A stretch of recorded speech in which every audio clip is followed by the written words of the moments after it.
Hello viewers, कैसे हैं आप सब। उम्मीद करता हूं कि आप सब बिल्कुल ठीक होंगे।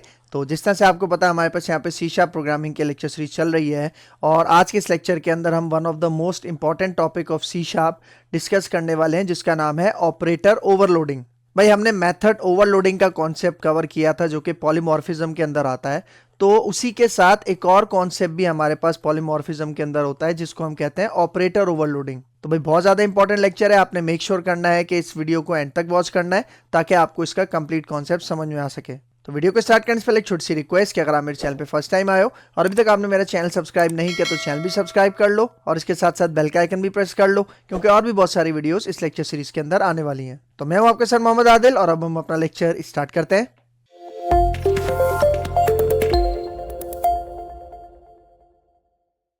अच्छा, तो आज हमारे पास कॉन्सेप्ट है सी शार्प के अंदर ऑपरेटर ओवरलोडिंग। ठीक है, बहुत ही ज्यादा इंपॉर्टेंट कॉन्सेप्ट है। ठीक है, तो इसको देखते हैं क्या होता है ऑपरेटर ओवरलोडिंग। ठीक है, देखिए, ऑपरेटर ओवरलोडिंग को समझाने से पहले मैं आपको बताऊं कि ये वाला जो टॉपिक है ऑपरेटर ओवरलोडिंग, ये हमारे पास ये कॉन्सेप्ट किसके अंदर आता है?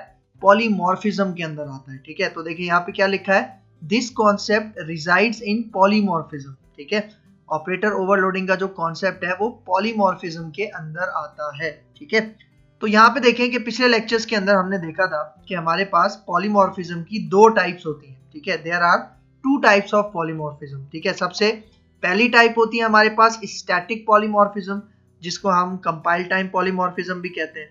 और पॉलीमॉर्फिज्म की सेकंड टाइप, उसका नाम है डायनेमिक पॉलीमॉर्फिज्म, और डायनेमिक पॉलीमॉर्फिज्म को हम रन टाइम पॉलीमॉर्फिज्म भी कहते हैं। ठीक है, तो देखो, स्टैटिक पॉलीमॉर्फिज्म के अंदर क्या होता है, हमारे पास मेथड ओवरलोडिंग का कॉन्सेप्ट आ जाता है। ठीक है, मेथड ओवरलोडिंग का कॉन्सेप्ट हमने प्रीवियस लेक्चर्स के अंदर कवर कर चुके हैं। ठीक है, मेथड ओवरलोडिंग में क्या होता है कि एक ही मेथड के नाम से हम मल्टीपल मेथड्स बनाते हैं। ठीक है, विद डिफरेंट डेटा टाइप। ठीक है, ये कॉन्सेप्ट था किसका? मेथड ओवरलोडिंग का। तो अगर किसी ने मेथड ओवरलोडिंग का कॉन्सेप्ट नहीं पढ़ा तो वो हमारी इसी प्लेलिस्ट के अंदर से मेथड ओवरलोडिंग का कॉन्सेप्ट देख सकता है। फिर सेकंड टाइप के अंदर हमारे पास है डायनेमिक पॉलीमॉर्फिज्म। ठीक है, जिसको रन टाइम पॉलीमॉर्फिज्म भी कहा जाता है। और इसके अंदर हमने एक कॉन्सेप्ट पढ़ा था जिसका नाम है मेथड ओवरराइडिंग। ठीक है, लेकिन हम आज जो लेक्चर देख रहे हैं उसका नाम है ऑपरेटर ओवरलोडिंग। तो ऑपरेटर ओवरलोडिंग कौन सी टाइप के अंदर आता है? तो देखो, ऑपरेटर ओवरलोडिंग आता है हमारे पास स्टैटिक पॉलीमॉर्फिज्म के अंदर, कंपाइल टाइम पॉलीमॉर्फिज्म के अंदर। ठीक है, जिस तरह मेथड ओवरलोडिंग में हम क्या कर रहे थे कि एक मेथड था, मतलब एक मेथड के नाम से हम मल्टीपल मेथड्स बना रहे थे विद डिफरेंट डेटा टाइप। तो यहाँ पे अब हमारे पास कॉन्सेप्ट है ऑपरेटर ओवरलोडिंग। ठीक है, क्योंकि देखो, पॉलीमॉर्फिज्म का क्या कॉन्सेप्ट है? पॉलीमॉर्फिज्म का कॉन्सेप्ट है मैनी फॉर्म्स। ठीक है, एक चीज की मल्टीपल शक्लें। ठीक है, एक चीज के मल्टीपल फॉर्म्स। ठीक है, तो मेथड ओवरलोडिंग के अंदर हमने यही देखा था और अब हम देख रहे हैं ऑपरेटर ओवरलोडिंग। ठीक है, तो ऑपरेटर ओवरलोडिंग जिस तरह नाम से ही जाहिर है कि कोई ऑपरेटर होगा, ठीक है, जिसकी हम ओवरलोडिंग करेंगे। ओवरलोडिंग मतलब एक ही ऑपरेटर मल्टीपल टास्क परफॉर्म करने के लिए हम यूज में लाएंगे। ठीक है, तो यहाँ पे देखो, ऑपरेटर ओवरलोडिंग से पहले अगर मैं आपको मेथड ओवरलोडिंग के बारे में बताऊं तो मेथड ओवरलोडिंग में हम क्या करते थे, जिस तरह यहाँ पे देखो, यहाँ पे मेरे पास एक मेथड है ऐड।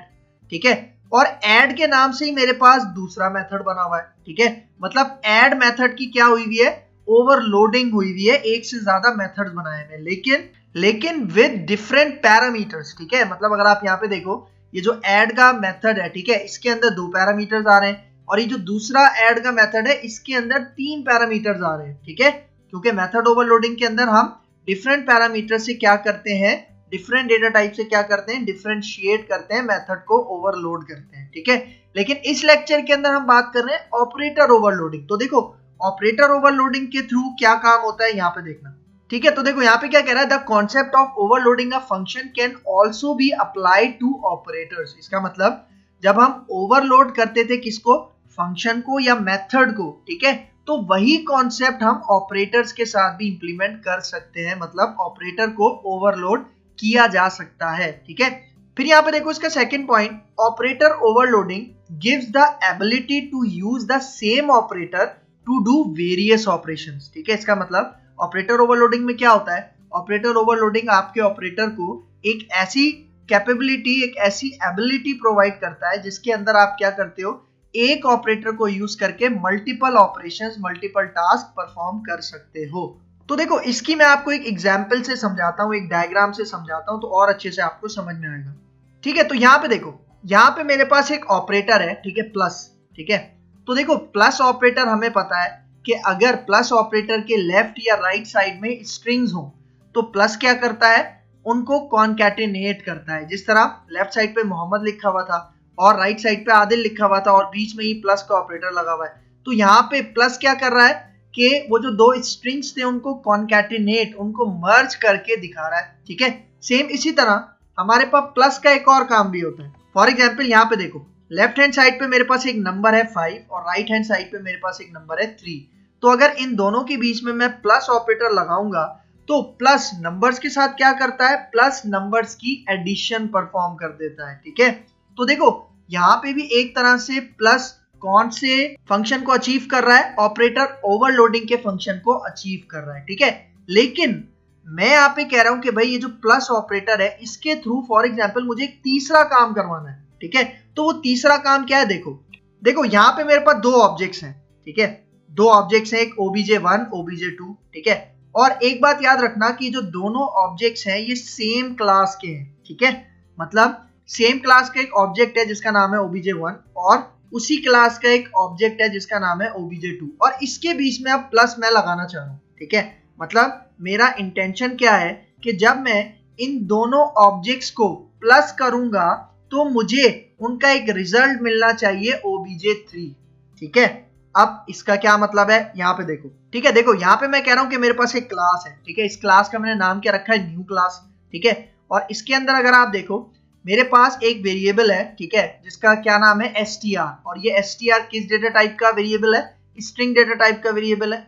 और इसी तरह मेरे पास एक दूसरा वेरिएबल है num, और num किस डेटा टाइप का वेरिएबल है, इंटीजर डेटा टाइप का वेरिएबल है। ठीक है, तो अब देखो मैं इस क्लास को यूज करके ऑपरेटर ओवरलोडिंग इंप्लीमेंट करना चाह रहा हूं। किस तरह से, यहाँ पे देखना, देखो मेरे पास ऑब्जेक्ट 1 है। ठीक है, इसी न्यू क्लास का एक ऑब्जेक्ट है जिसका मैंने नाम क्या रखा, obj1। तो देखो obj1 के अंदर वो जो str का वेरिएबल था उसके अंदर मैंने क्या स्ट्रिंग स्टोर किया है, मोहम्मद।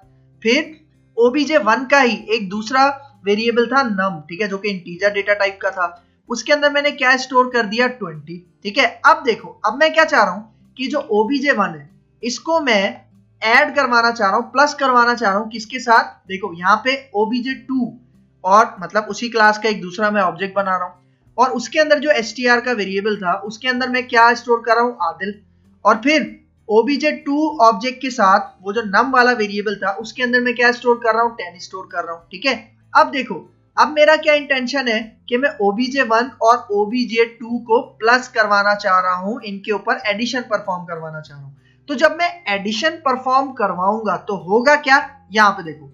ठीक है, जब मैं इन दोनों ऑब्जेक्ट्स को ऐड करवाऊंगा तो देखो तो क्या होगा कि जो obj3 बनेगा, जो थर्ड ऑब्जेक्ट बनेगा, उसके नेम वाला जो हमारे पास वेरिएबल था उसके अंदर obj1 और obj2 का जो स्ट्रिंग था वो कॉन्कैटिनेट होके obj3 के नेम वेरिएबल में स्टोर हो जाएंगे। ठीक है, मतलब कॉन्कैटिनेट हो जाएंगे।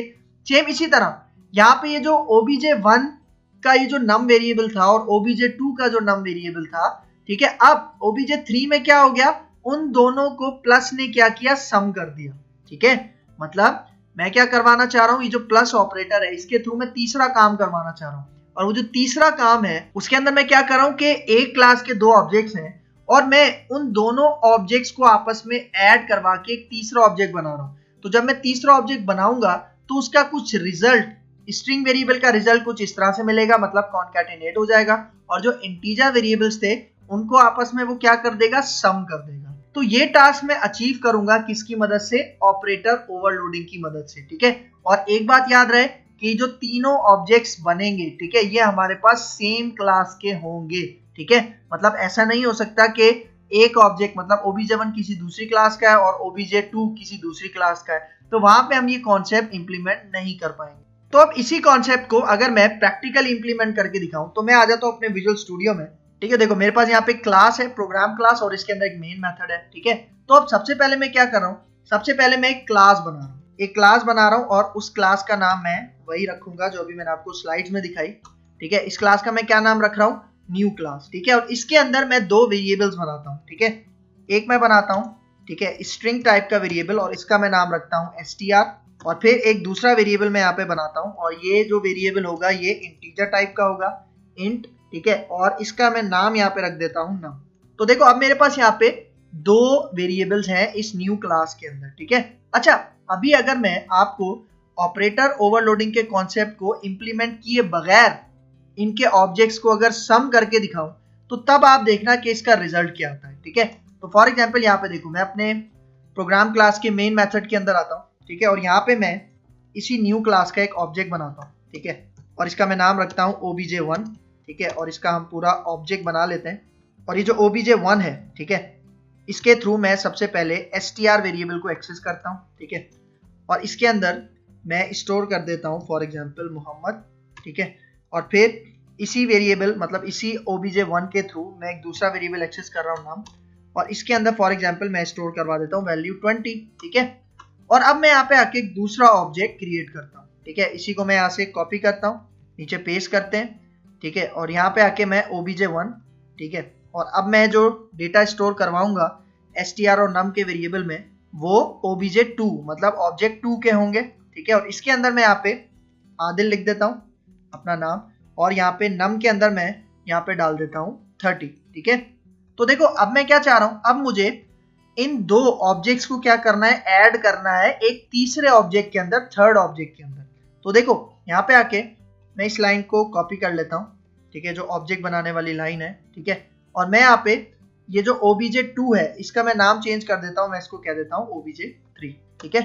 और देखो अब मैं क्या कर रहा हूँ, अब मैं यहाँ पे ये जो obj3 है इसके अंदर मैं क्या कर रहा हूँ, ये जो obj1 है, ठीक है, obj1 और obj2 इनको आपस में मैं क्या करवा रहा हूँ, ऐड करवा रहा हूँ, और रिजल्ट कहाँ भेज रहा हूँ, obj3 के अंदर। लेकिन आप देखो स्ट्रेट अवे हमारे कंपाइलर ने हमें क्या दे दिया, एरर दे दिया। और अगर मैं इसके ऊपर माउस लेके जाऊं तो देखो यहाँ पे क्या कह रहा है, operator plus can not be applied to operands of type new class and new class, ठीक है। मतलब अभी जो हमारे पास ये प्लस ऑपरेटर है ना, ये सिर्फ दो ही काम कर सकता है, ये स्ट्रिंग्स को कॉन्कैटिनेट कर सकता है और नंबर्स को ऐड कर सकता है, सम कर सकता है। लेकिन अभी ये दो ऑब्जेक्ट्स को ऐड नहीं कर सकता, सम नहीं कर सकता, ठीक है।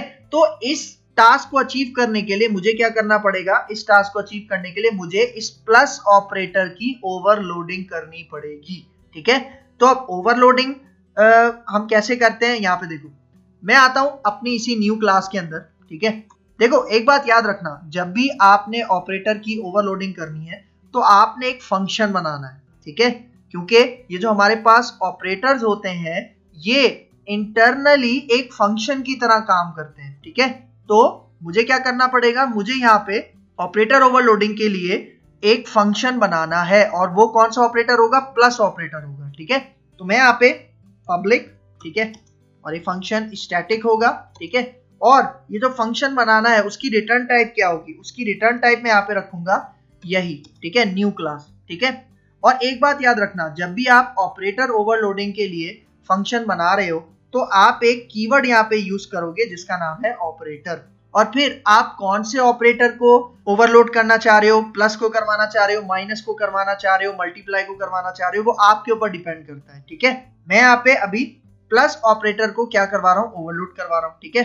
तो यहाँ पे आके अब मैं इसके वो जो पेरेंथीसिस होते हैं वो ओपन करता हूँ और यहाँ पे कर्ली ब्रेसेस ऑन कर लेता हूँ, ठीक है।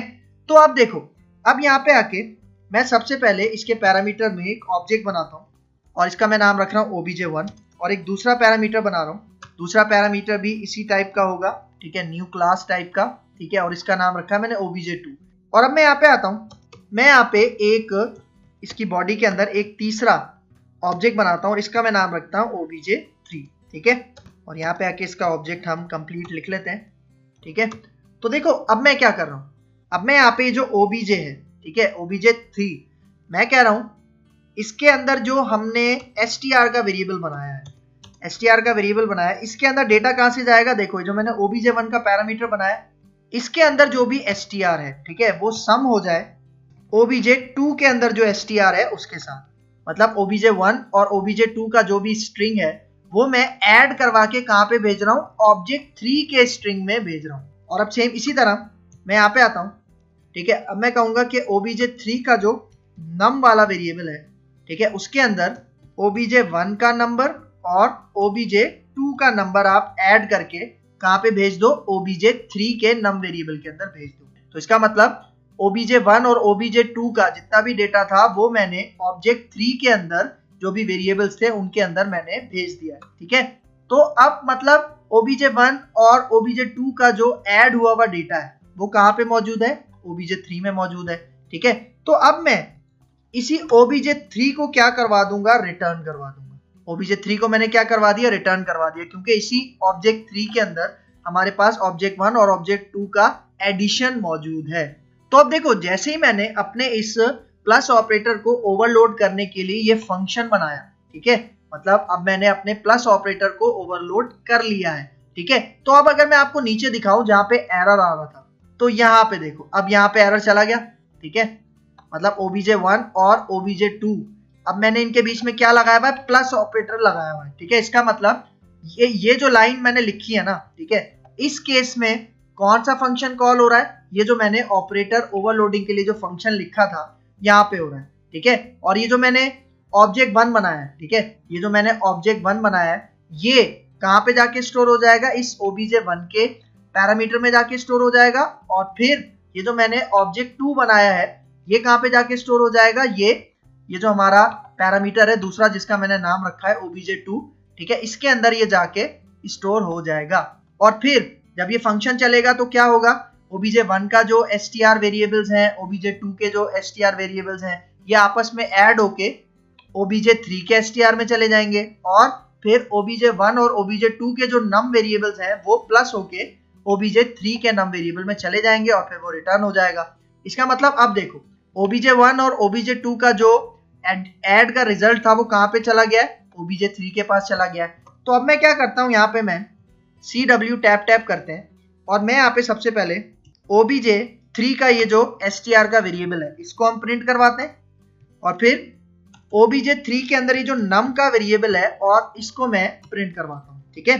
और अपनी कंसोल विंडो को होल्ड करने के लिए मैं यहाँ पे console.readline का मेथड कॉल कर लेता हूँ, ठीक है। और अब यहाँ पे आके मैं रन करता हूँ तो आप इन दोनों लाइंस का रिजल्ट देखना, ठीक है। मैं यहाँ पे आके इसको रन करता हूँ, ठीक है। तो देखो हमारा प्रोग्राम यहाँ पे रन हो चुका है और देखो भाई जो object1 और 2 उसके अंदर जो भी स्ट्रिंग डेटा था वो आपस में यहाँ पे कॉन्कैटिनेट हो गया और object1 और 2 के अंदर जो हमारे पास नंबर वेरिएबल्स के अंदर डेटा था वो आपस में सम हो चुका है, ठीक है।